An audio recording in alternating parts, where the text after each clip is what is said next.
Hi, this is Congressman Garamendi with our weekly report on what Congress is doing to you. What a week it has been. Incredible.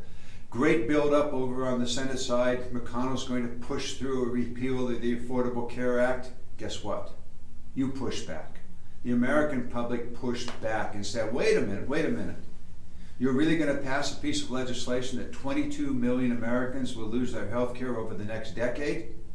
And just next year, 15 million losing their health care in 2018, and seniors looking at extraordinary increases, tripling of their insurance premiums? You think you're going to do that, Mr. Senator? No way.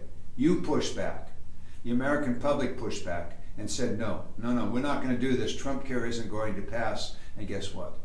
The President and Senator McConnell discovered that, wow, healthcare is complex. It's complicated. Yeah, it is. You're messing with 1/5 of the American economy. I don't understand how anybody in an elected office, whether you're a president or a member of Congress or a senator, would vote for a piece of legislation that purposefully, that is on purpose, sets out to hurt people. Well, they didn't do it yet, but they might when we return from 4th of July recess. So you've got work out ahead of you. Please contact your senators in those Republican states.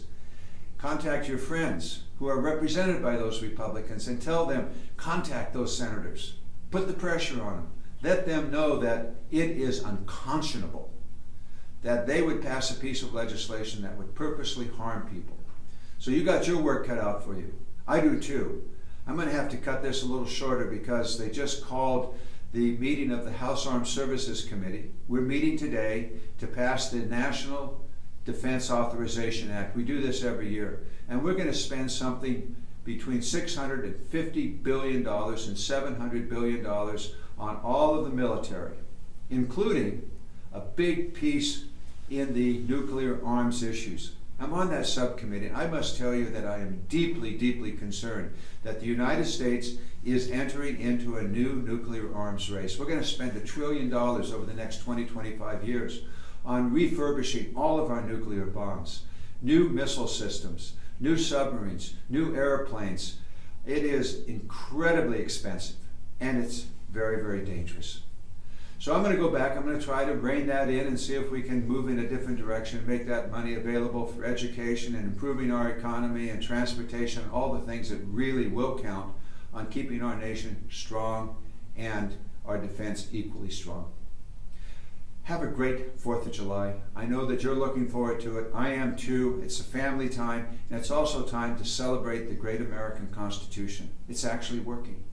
We're actually seeing that the founding fathers and mothers, when they put together the Constitution, recognized that we could not allow all power to be in one person.